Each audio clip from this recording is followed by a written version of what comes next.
Hello दोस्तों, welcome back to my YouTube channel. And जी भाई, गुड मॉर्निंग। फ्राइडे आ गया है और सबसे अच्छा दिन वीक का, क्योंकि कल शुरू हो जाएगा हमारा वीकेंड, सैटरडे एंड संडे। और मौसम भाई आज भी थोड़ी किनमिन हो रही है, और लेकिन यस, वीडियो बनानी जरूरी है, आप लोगों के साथ बातें शातें करना बहुत जरूरी है। और आज हम टॉपिक पे बात करेंगे भाई कि क्या हम कनाडा विदाउट आइल्स भी आ सकते हैं। क्या हम कनाडा में विदाउट आइल्स या फिर कोई भी लैंग्वेज टेस्ट जो होता है उसके बिना भी हम कनाडा में आ सकते हैं और कनाडा में स्टडी कर सकते हैं। क्या ये पॉसिबल है या नहीं है, बातें ही है। मैं भी जब भाई इंडिया में था, मुझे भी बहुत सारे लोगों ने बोला कि भाई बड़े बड़े बोर्ड लगे होते हैं ना कि हाँ जाओ कनाडा विदाउट आइल्स या फिर जो भी पीटी वगैरह, ठीक है ना। तो मैं सोचता था, मैं क्या यार ये क्या है, क्या हो रहा है यार ये। तो भाई इस वीडियो में हम बात कर लेते हैं ताकि आपको अंडरस्टैंडिंग हो। बहुत सारे लोगों को इसके बारे में क्लैरिटी है नहीं अनफॉर्चुनेटली, तो इस वीडियो में हम बात करने वाले हैं। देखो गाइस, दो तरीके के कोर्स होते हैं, एक होते हैं शॉर्ट टर्म कोर्सेज, एक होता है लॉन्ग टर्म कोर्सेज। जो 6 महीने के स्पैन का उससे कम के कोर्सेज होते हैं उसको हम शॉर्ट टर्म कोर्सेज बोल देते हैं, ठीक है जी। जो उससे ज्यादा के होते हैं वो हमारे भाई लॉन्ग टर्म कोर्सेज होते हैं। जैसे भाई मैं लेके आया था जी, मेरा भाई 16 महीने जो हम 2 साल का कोर्स बोल देते हैं वो लेके आया था, उसके बाद मुझे 3 साल का वर्क परमिट मिलना था, ठीक है जी। ये चीज हो गई। अब जो शॉर्ट टर्म कोर्सेज होते हैं भाई वो 6 महीने से कम के होते हैं, ठीक है जी। तो भाई उसके लिए क्या होता है ना, आपको जनरली ना आपको भाई स्टडी परमिट की रिक्वायरमेंट है, ठीक है ना, आपको भाई कोई आइल्स वगैरह की रिक्वायरमेंट है, ठीक है। आप SX1 वीजा जो होता है भाई, ठीक है, SX1 आप उसके थ्रू वो अप्लाई करो, ठीक है जी। एंड आप यहाँ पे आ सकते हो विदाउट आइल्स, विदाउट स्टडी। हाँ, स्टडी परमिट भाई रिकमेंड जरूर किया जाता है। वो क्यों होता है, क्योंकि मान लो भाई उसके बाद आपने कुछ एक्सटेंशन लेनी है, जो कि नॉर्मली भाई, ठीक है, लेट्स बी प्रैक्टिकल, वो होती हैं चीजें, राइट। कि भाई आपको उसके बाद अपना जो स्टडी परमिट, अपना जो स्टडी है वो फर्दर आपने लेनी है, यहाँ पे किसी और कोर्स में अपने आप को एनरोल करना है, तो उसमें आपको फायदा हो जाता है। तो वो भाई इसलिए रिकमेंड करते हैं कि आप भाई स्टडी परमिट ले लो उस केस में भी, उसमें कोई बुराई नहीं है। क्लियर हो गया भाई ये। अब मान लो आपका कोर्स ही भाई 6 महीने से ज्यादा का है, तो वो तो 1 साल का कोर्स कंप्लीट हो गया, और आपको पता है कि भाई आपका जो अगर 1 साल का कोर्स लेके आओगे तो आपको 1 साल का वर्क परमिट मिलेगा यहाँ पे। क्लियर है भाई ये। तो ये बात होती है भाई, क्योंकि SX1 जो मैंने वीजा आपको बताया, इसमें भाई आपको वर्क परमिट का कुछ नहीं होता भाई।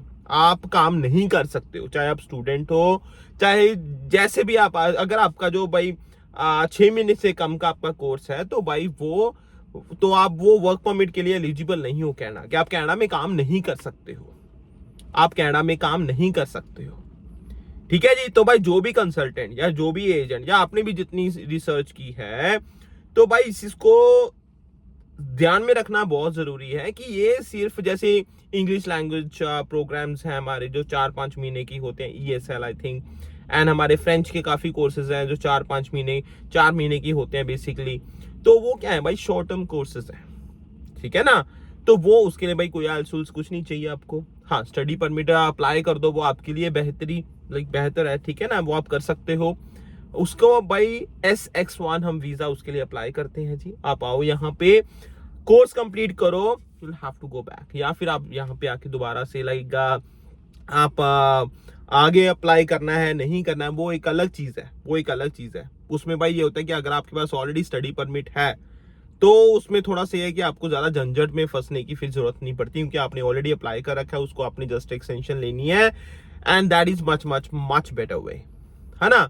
तो ये चीजें तो अपने प्लान के हिसाब से, अपनी सोच के हिसाब से, ठीक है, कि आपका भाई लॉन्ग टर्म का प्लान क्या है क्या नहीं है। अगर आपने ज्यादा रहना ही नहीं है, आप पर्टिकुलरली उस कोर्स के लिए आ रहे हो, आपकी कंपनी भेज रही है आपको, ठीक है, चुपचाप भाई कोर्स कंप्लीट करो, आपको कुछ चीज की कोई जरूरत नहीं है।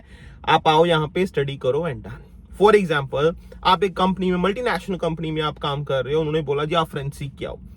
आपने देखा जी भाई कनाडा के कॉलेज में एक 4 महीने का कोर्स है, मैं वो करके आता हूँ। आप आ गए जी, ठीक है, आपने अप्लाई किया, चलो ठीक है जी भाई, अप्रूव हो गया, आपकी एप्लीकेशन अप्रूव हो गई, क्योंकि वो 6 महीने से कम का कोर्स है, तो आपको आइल्स की जरूरत नहीं है, ठीक है जी, शॉर्ट टर्म कोर्सेज में आएगा वो, ठीक है जी। तो आपने भाई SX1 वीजा उसके लिए भाई आपने अप्लाई कर दिया। अब आपका प्लान नहीं है यहाँ पे लॉन्ग टर्म रहने का, तो स्टडी परमिट वगैरह कुछ इतना बड़ा इशू है नहीं उसमें, ठीक है जी। तो आप आओ, अप्लाई करो, ठीक है, अप्लाई करो, आप आओ यहाँ पे, अपना कोर्स कंप्लीट करो and then you can go back, ठीक है।